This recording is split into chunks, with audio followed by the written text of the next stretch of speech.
Hello दोस्तों, eternal दृष्टि में आपका स्वागत है। दोस्तों, मैं सुनाने जा रही हूँ मुंशी प्रेमचंद की कहानी कौशल।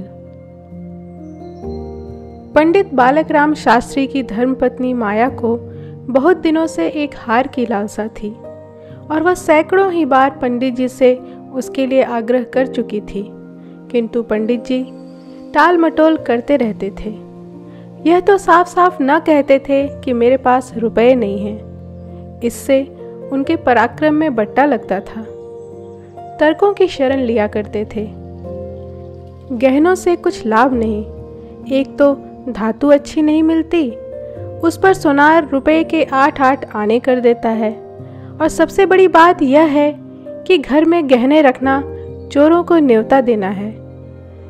घड़ी भर श्रृंगार के लिए इतनी विपत्ति सर लेना मूर्खों का काम है। बेचारी माया तर्कशास्त्र न पढ़ी थी, इन युक्तियों के सामने निरुत्तर हो जाती। पड़ोसिनों को देख देख कर उसका जी ललचाया करता था, पर दुख किससे कहे। यदि पंडित जी ज़्यादा मेहनत करने के योग्य होते तो मुश्किल आसान हो जाती, पर वे आलसी जीव थे। अधिकांश समय भोजन और विश्राम में व्यतीत किया करते थे। पत्नी की कटुक्तियां सुननी मंजूर थी, लेकिन निद्रा की मात्रा में कमी न कर सकते थे। एक दिन पंडित जी पाठशाला से आए तो देखा कि माया के गले में सोने का हार विराज रहा है। हार की चमक से उसकी मुख ज्योति चमक उठी थी। उन्होंने उसे कभी इतनी सुंदर न समझा था। पूछा, यह हार किसका है? माया बोली, पड़ोस में जो बाबूजी रहते हैं उनकी स्त्री का है। आज उनसे मिलने गई थी। यह हार देखा, बहुत पसंद आया, तुम्हें दिखाने के लिए पहन कर चली आई।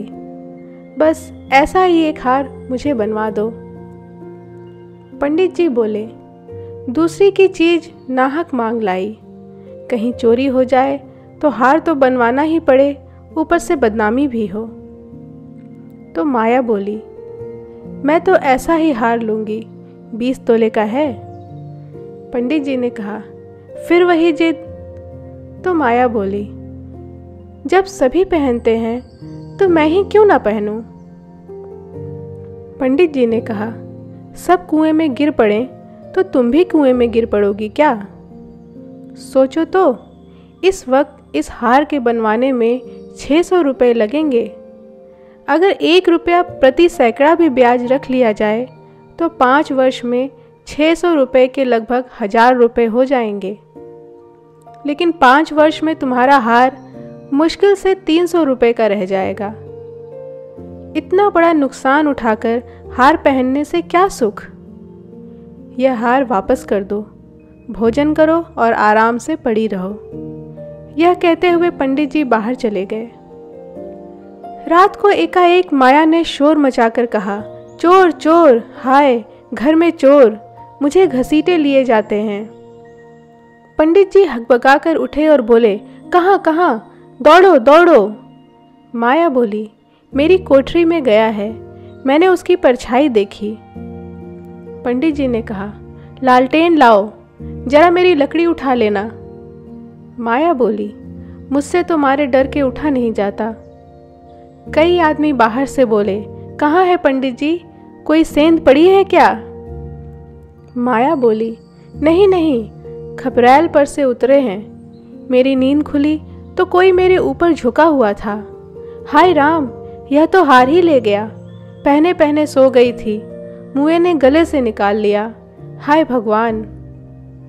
पंडित जी बोले, तुमने हार उतार क्यों न दिया था? माया बोली, मैं क्या जानती थी कि आज ही यह मुसीबत गिर पड़ने वाली है। हाय भगवान। पंडित जी ने कहा, अब हाय हाय करने से क्या होगा, अपने कर्मों को रो। इसीलिए कहा करता था कि सब घड़ी बराबर नहीं आती, न जाने कब क्या हो जाए। अब आई समझ में मेरी बात? देखो और कुछ तो नहीं ले गया। पड़ोसी लालटेन लिए आ पहुंचे। घर में कोना कोना देखा, करियां देखी, छत पर चढ़कर देखा, अगवाड़े पिछवाड़े देखा, शौच गृह में झांका, कहीं चोर का पता न था। एक पड़ोसी बोला, किसी जानकार आदमी का काम है। तो दूसरा बोला, बिना घर के भेदिए के कभी चोरी होती नहीं। और कुछ तो नहीं ले गया? माया बोली, और तो कुछ नहीं ले गया। बर्तन सब पड़े हुए हैं, संदूक भी बंद पड़े हुए हैं। निगोड़े को ले ही जाना था तो मेरी चीज़ें ले जाता, पराई चीज़ ठहरी। भगवान, उन्हें कौन सा मुंह दिखाऊंगी। पंडित जी बोले, अब गहने का मज़ा मिल गया ना? तो माया बोली, हाय भगवान, यह अबजस बदा था। पंडित जी बोले, कितना समझा के हार गया, तुम न मानी न मानी। बात की बात में 600 रुपये निकल गए। अब देखूं भगवान कैसे लाज रखते हैं। माया बोली, अभागे, मेरे घर का एक एक तिनका चुन ले जाते तो मुझे इतना दुख ना होता। अभी बेचारी ने नया ही बनवाया था। पंडित जी बोले, खूब मालूम है 20 तोले का था। माया बोली, 20 ही तोले का तो कहती थी। पंडित जी बोले, बधिया बैठ गई और क्या। माया ने कहा, कह दूंगी घर में चोरी हो गई, क्या जान लेंगी। अब उनके लिए कोई चोरी थोड़े ही करने जाएगा। पंडित जी ने कहा, तुम्हारे घर से चीज़ गई, तुम्हें देनी पड़ेगी। उन्हें इससे क्या प्रयोजन कि चोर ले गया या तुमने उठाकर रख लिया, पति आएंगे ही नहीं। माया बोली, तो इतने रुपए कहाँ से आएंगे। पंडित जी ने कहा, कहीं ना कहीं से तो आएंगे ही, नहीं तो लाज कैसे रहेगी। मगर की तुमने बड़ी भूल। माया बोली, भगवान से मंगनी की चीज भी ना देखी गई। मुझे काल ने घेरा था, नहीं तो घड़ी भर गले में डाल लेने से ऐसा कौन सा बड़ा सुख मिल गया।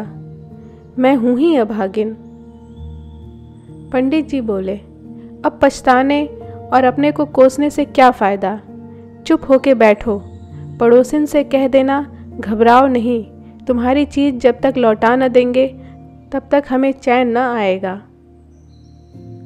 पंडित बालक राम को अब नित्य ही चिंता रहने लगी कि किसी तरह हार बने।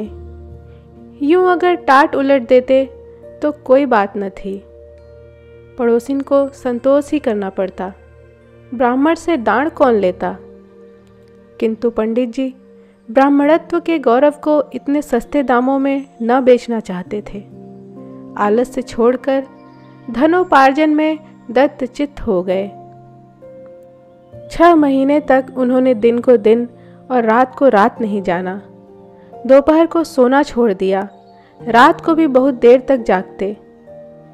पहले केवल एक पाठशाला में पढ़ाया करते थे, इसके सिवा वह ब्राह्मण के लिए खुले हुए 101 व्यवसायों में वह सभी को निंदनीय समझते थे। पर अब पाठशाला से आकर संध्या समय एक जगह भागवत की कथा कहने जाते, वहाँ से लौटकर 11-12 बजे रात तक जन्म कुंडलियाँ, वर्ष फल आदि बनाया करते।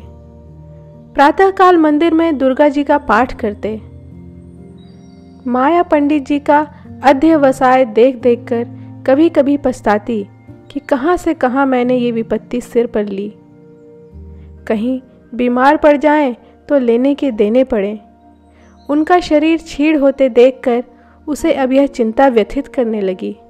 यहाँ तक कि 5 महीने गुजर गए। एक दिन संध्या के समय वह दिया बत्ती करने जा रही थी कि पंडित जी आए। जेब से पुड़िया निकालकर उसके सामने फेंक दी और बोले, लो, आज तुम्हारे ऋण से मुक्त हो गया। माया ने पुड़िया खोली तो उसमें सोने का हार था। उसकी चमक दमक, उसकी सुंदर बनावट देखकर उसके अंतस्तल में गुदगुदी सी होने लगी। मुख पर आनंद की आभा दौड़ गई। उसने कातर नेत्रों से देखकर पूछा, खुश होकर दे रहे हो या नाराज होकर। पंडित जी बोले, इससे क्या मतलब, ऋण तो चुकाना ही पड़ेगा, चाहे खुशी से या ना खुशी से। तो माया बोली, यह ऋण नहीं है। तो पंडित जी ने कहा, और क्या है, बदला सही।